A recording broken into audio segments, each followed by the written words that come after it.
ദാവീദും കൂടെയുള്ള ജനവും കരയാൻ ബലമില്ലാതാകുവോളം അവർ ദൈവസന്നിധിയിൽ ഉറക്കെ കരഞ്ഞു. തമ്പുരാന്റെ സന്നിധിയിൽ ഉറക്കെ കരയുന്ന എത്ര പേരുണ്ട്? ദാവീദിന്റെ ഭാര്യമാരെയും 5-ാം വാക്യത്തിൽ വായിക്കുന്നു, ദാവീദിന്റെ ഭാര്യമാരെയും പിടിച്ചോണ്ട് പോയി. 6-ാമത്തെ വാക്യം ബൈബിൾ പറയുന്നു, ദാവീദ് വലിയ കഷ്ടത്തിലായി.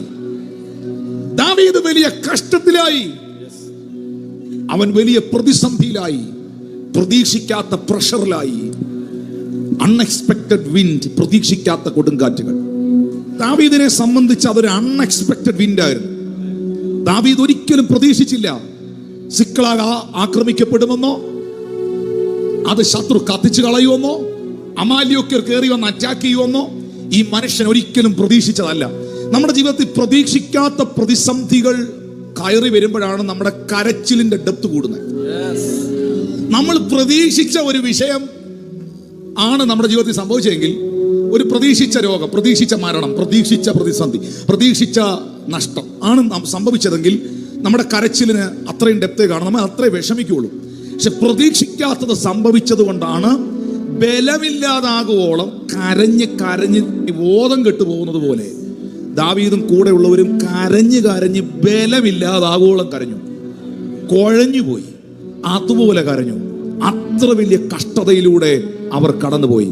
പക്ഷെ എന്നെ ഞെട്ടിച്ചത്, എന്നെ അത്ഭുതപ്പെടുത്തിയത് അടുത്ത വാക്കാണ്. ജനത്തിന്റെ ഓരോരുത്തന്റെ ഹൃദയം താന്താന്റെ പുത്രന്മാരെ പുത്രിമാരെ കുറിച്ച് വ്യസനിച്ചിരിക്കുന്നത് കൊണ്ട് അവനെ കല്ലെറിയണമെന്ന് പറഞ്ഞു. കൂടെ നിന്നവരും ദാവീദിനെതിരായി.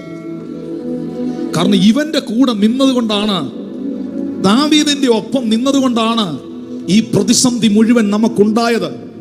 കാരണം ദാവീദിന്റെ ഒപ്പം നിന്നവരുടെ എല്ലാ ഭാര്യമാരെയും മക്കളെയും പിടിച്ചുകൊണ്ടുപോയി. ഇത് ദാവീദിനോടുള്ള ദേഷ്യമാണ്, ഇത് ദാവീദിനോടുള്ള എതിർപ്പാണ്, ഇത് ദൈവ പ്രവൃത്തികളോടുള്ള വിരോധമാണ്, ഇത് മനഃപൂർവ്വമാണ്.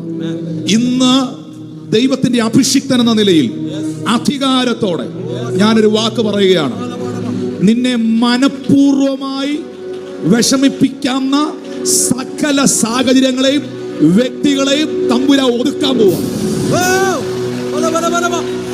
ദാവീദിന്റെ കൂടെ നിന്ന് അനുഗ്രഹിക്കപ്പെട്ടവർ, ദാവീദിന്റെ ഒപ്പം നിന്ന് അനുഗ്രഹീതരായവർ, ദാവീദിന്റെ ഒപ്പം നിന്ന് രക്ഷപ്പെട്ടവർ, ദാവീദിന്റെ ഒപ്പം നിന്ന് ദൈവകൃപയിൽ നിറഞ്ഞവർ, ജീവിതത്തിൽ ഒരു അൺഎക്സ്പെക്റ്റഡ് ആയിട്ടുള്ള ഒരു കാറ്റടിച്ചപ്പോൾ, അവർ പ്രതീക്ഷിക്കാത്തൊരു പ്രതിസന്ധി അവർക്ക് നേരെ വന്നപ്പോൾ, അവരുടെ ചിന്തകൾക്കപ്പുറമായ ഒരു പ്രതികൂലത്തിലൂടെ അവർ കടന്നുപോയപ്പോൾ, ഇതെല്ലാം ഇവന്റെ കുഴപ്പം കൊണ്ടാണ് എന്ന നിലയിൽ മുഴുവൻ ആൾക്കാരും, ഒരു ദേശം പുള്ളിക്കെതിരായി, ഒരു കൂട്ടം പുള്ളിക്കെതിരായി, തന്നെ ആശ്വസിപ്പിക്കേണ്ട ഭാര്യ കൂടില്ല, അവരെ പിടിച്ചോണ്ട് പോയി, എല്ലാം എതിരായി. സത്യം പറഞ്ഞാൽ ഈ മനുഷ്യൻ ഒറ്റയ്ക്കായി, ഒറ്റപ്പെട്ടു. ഞാൻ ഇന്ന് പ്രസംഗിക്കുന്നത് ഒരു കേവലം പ്രസംഗമല്ല, ദൈവം എന്നെ കൊണ്ട് പ്രവചിപ്പിക്കുകയെന്ന് എനിക്കറിയാം. ഈ എൻ്റെ ആത്മാവിൽ എനിക്കതറിയാം, എന്നെ കൊണ്ട് പ്രവചിപ്പിക്കുകയാണ്. മുഴുവൻ സാഹചര്യങ്ങളും നിനക്കെതിരായി, നിന്നെ സപ്പോർട്ട് ചെയ്യാൻ നിന്റെ വീട്ടിൽ ആരുമില്ല, നിന്നെ അനുകൂലിക്കാൻ നിന്റെ കൂടെ ആരുമില്ല, നിന്നെ താങ്ങാൻ നിനക്ക് ആരുമില്ല, ഒരാശ്വാസ വാക്ക് പറയാൻ പോലും ആരുമില്ല. നീ ഈ നിലകളിൽ ഒറ്റപ്പെട്ടു നിന്ന് അലറിക്കരയുന്ന വ്യക്തിയാണെങ്കിൽ നീ ദാവീദിനെ ഒന്ന് ശ്രദ്ധിക്കേണ്ടത് ആവശ്യമാണ്. ഈ കഷ്ടതയുടെ നടുവിൽ, ഈ ഒറ്റപ്പെടലിന്റെ നടുവിൽ, ഈ നഷ്ടങ്ങളുടെ നടുവിൽ, ഈ പ്രതിസന്ധിയുടെ നടുവിൽ, ഈ വേദനയുടെ നടുവിൽ തിരുവെടുത്ത് പറയുന്നു, ദാവീദോ തന്റെ ദൈവമായ യഹോവയിൽ ധൈര്യപ്പെട്ടു. ദാവീദ് തന്നെ താൻ തന്റെ ദൈവമായ യഹോവയിൽ ബലപ്പെട്ടു.